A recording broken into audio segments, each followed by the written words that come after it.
Selamat datang kembali di materi pengolahan sinyal digital. Kali ini kita akan bahas mengenai beberapa contoh sumber dari sinyal eee, untuk melihat apa saja sih yang bisa dijadikan sebagai sumber sinyal ini. Eee, Kita mulai dari menurut IEEE Signal Processing Society. Jadi ini adalah komunitas signal processing, bahwa sumber dari sinyal itu bisa berupa audio, video, ucapan atau speech, citra atau gambar, sonar, radar, dan lain-lain. Tapi nanti pada video ini kita akan bahas lagi beberapa contoh lain, tentunya tidak semuanya, dan nanti ada dan lain-lainnya lagi. Tapi supaya bisa terlihat bahwa oh ternyata sumber sinyal ini banyak sekali dan uh, bisa digunakan untuk keperluan yang kita butuhkan nantinya. Kita mulai dulu dari sinyal audio. Sinyal audio tentunya ini sinyal dari contohnya adalah seperti suara piano di sini. Suara piano ini bisa digunakan sebagai sumber dari sinyal. Nanti misalkan uh, tentunya ini biasanya kalau misalkan kita ingin membuat sebuah musik, kita perlu merekam beberapa sumber sinyal secara terpisah supaya bagus. Misalkan ada pianonya, ada gitar, ada vokalnya, ada drumnya. Lalu nanti semua sinyal itu digabungkan supaya membentuk sebuah musik dan juga diatur volumenya ketika misalkan awalnya itu suara yang dimulainya itu suara misalkan pianonya dulu atau suara vokalnya dulu itu nanti bisa diatur dari volumenya dibesarkan dikecilkan seperti itu. Lalu contoh yang kedua itu adalah video.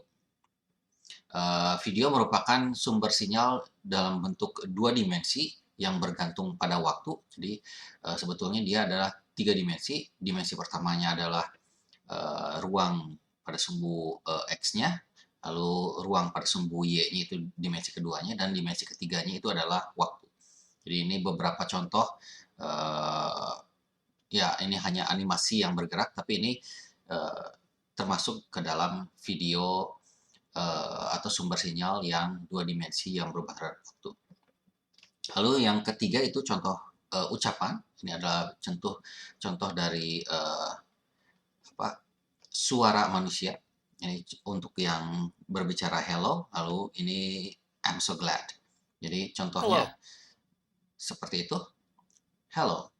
Lalu, I am so glad. nah ini bisa kita gunakan juga sebagai sumber dari sinyal berupa ucapan. Ucapan ini cukup banyak digunakan, terutama di sekarang ini di zaman kecerdasan buatan sebagai informasi untuk memberi perintah kepada bisa mobile phone atau komputer atau apapun itu sehingga nanti diterjemahkan apa sih makna dari suara ini. Lalu yang selanjutnya sumber dari sinyal itu bisa citra atau gambar. Ini contohnya ini hanya citra fotografi dari pemandangan saja.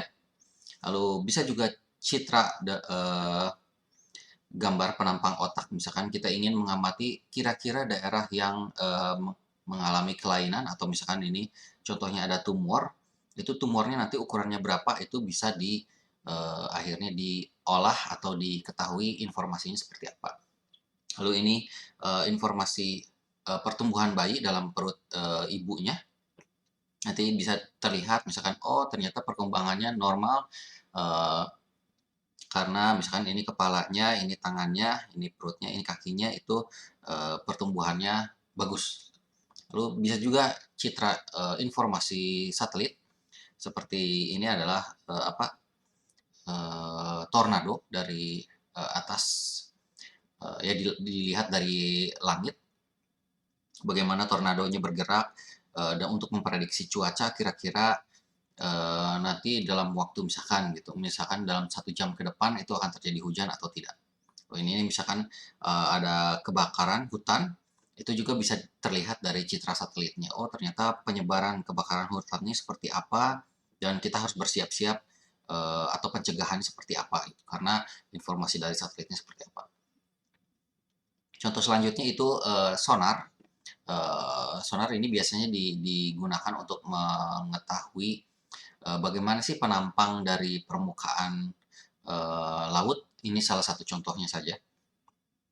Jadi misalkan, kalau, pantulannya itu lebih cepat, berarti nanti strukturnya lebih dekat gitu.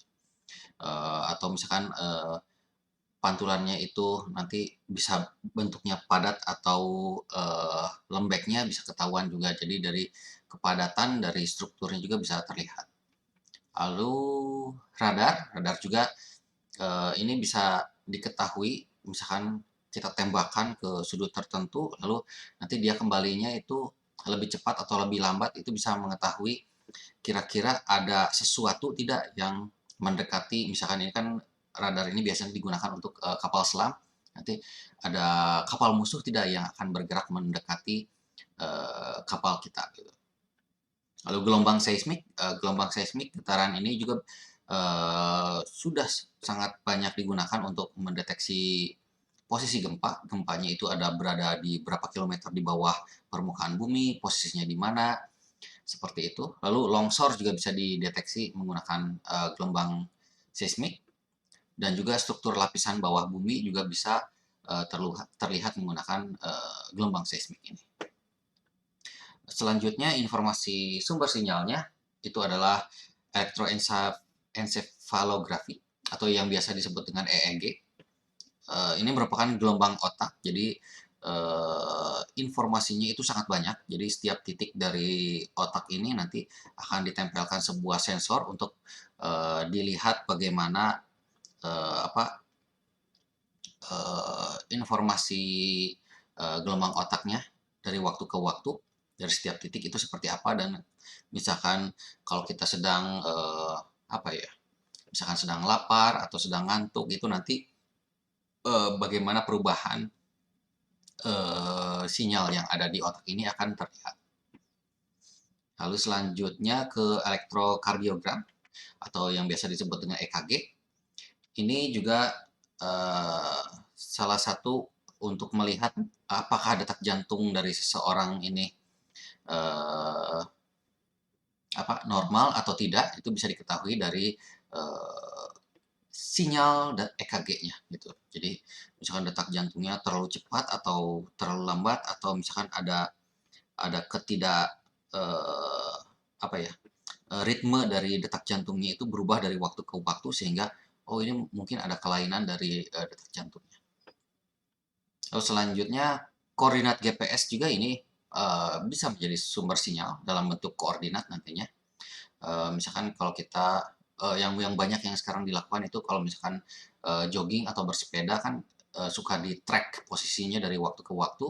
Nah itu bisa menjadi sebagai sumber sinyal yang bisa digunakan ke depannya, seperti itu. Saham juga termasuk sumber sinyal. Bagaimana saham itu naik turunnya itu informasi yang sangat penting untuk bisa menentukan kapan kita beli atau kita jual gitu. Accelerometer atau gyroscope ini sensor yang sering digunakan untuk mendeteksi eh, kemiringan atau posisi apa ya, orientasi dari HP. Misalkan sedang orientasi vertikal atau horizontal, itu biasanya menggunakan accelerometer. Eh, Informasi ini bisa digunakan untuk yang paling sering digunakan itu adalah kalau misalkan kita merubah orientasi, tiba-tiba tampilannya dari HP itu nanti akan berubah secara otomatis. Itu karena eh, ketika misalkan ada perubahan drastis dari vertikal menuju horizontal, maka nanti tampilannya akan di flip gitu, seperti itu.